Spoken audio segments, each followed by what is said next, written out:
Hello, students of Johnson University's Foundation in Theology class. This is your professor, Dr. David Russell Mosley, or your instructor, I should say, Dr. David Russell Mosley.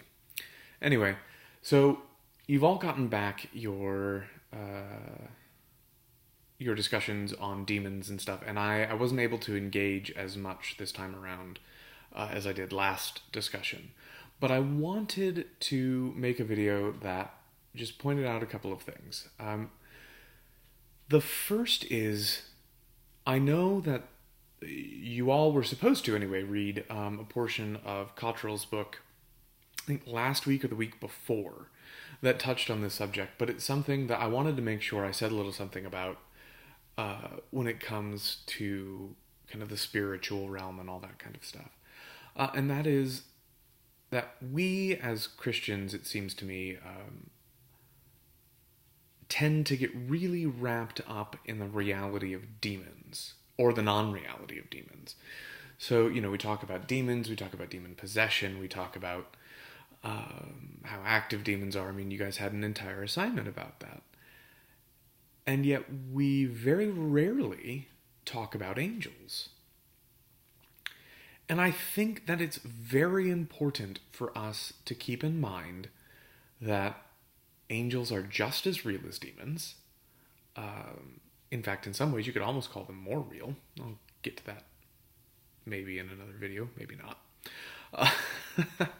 But they're just as real. They're just as active, and there are in fact more of them.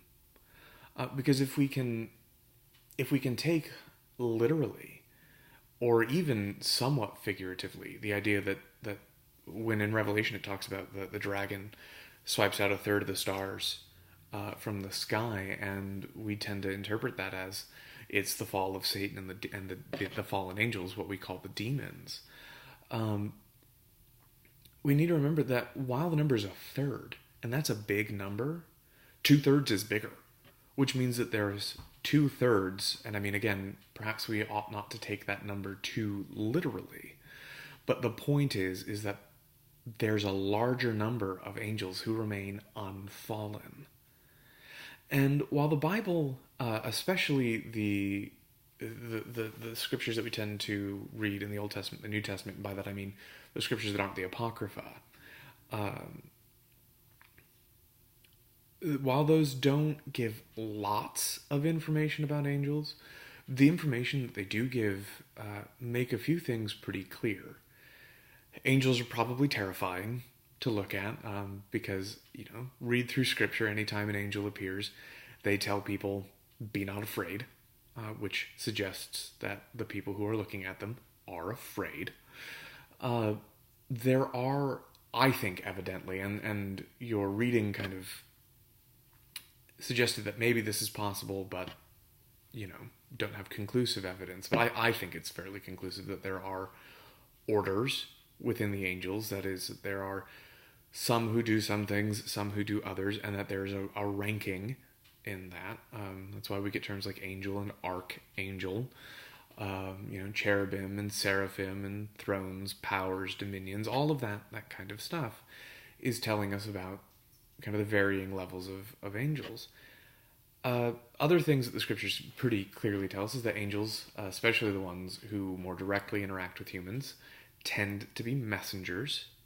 So think of the angel who appeared to Mary at what's typically called the Annunciation, when he announces to her, hey, guess what? You're going to be pregnant.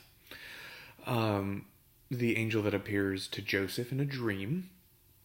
The angels that appear to Abraham on their way to destroy Sodom and Gomorrah, the same angels that appeared to Lot. They come essentially with a message, which is destruction. That's how Abraham is able to plea for the life of his nephew, Lot. So they often come with some kind of message. And this is one that can be very confusing. Jesus himself mentions something about at least children, and presumably then adults, having guardian angels. Not people, an important distinction. Angels who, in one way or another, are kind of assigned to this person, and who pray for that person, who minister in some way to that person, just like the angels ministered to Jesus in the garden.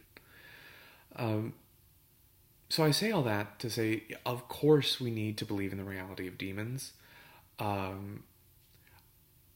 Whether we're talking possession, oppression, I think all of us are plagued by demons probably daily.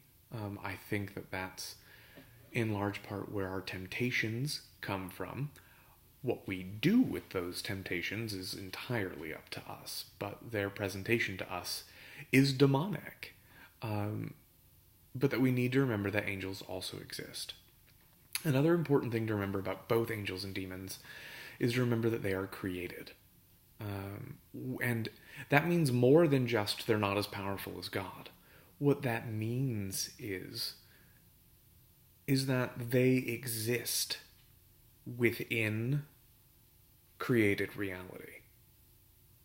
So anything that we confine by kind of the word creation, and it's really easy for us to really either only think of that as our world, like our planet, or to think of that in terms of our universe. That is, the thing that's made up of galaxies and stars and all of that physical reality. But creation actually means more than that. It also means spiritual reality. It also means, angels, demons, heaven itself, as well as hell. These are created realities, and so they exist within our own reality.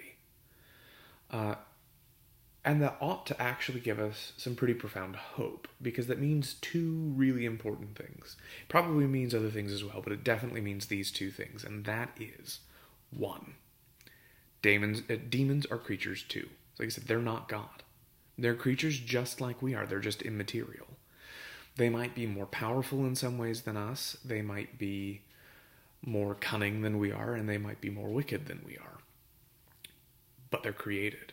And in fact, they've lowered themselves by becoming evil, so that we can have power over them.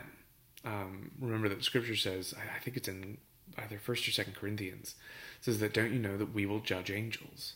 So remember that. That ought to give us hope.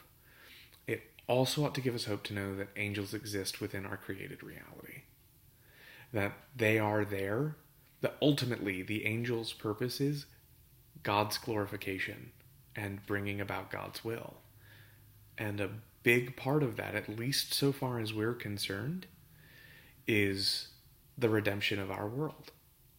So I wanted to make this video about angels and demons, because I think we can get way too caught up thinking just about evil, thinking just about the evil side of things. And we can forget to think about the good. Okay. That's all I wanted to say. God bless you guys. I will see you later.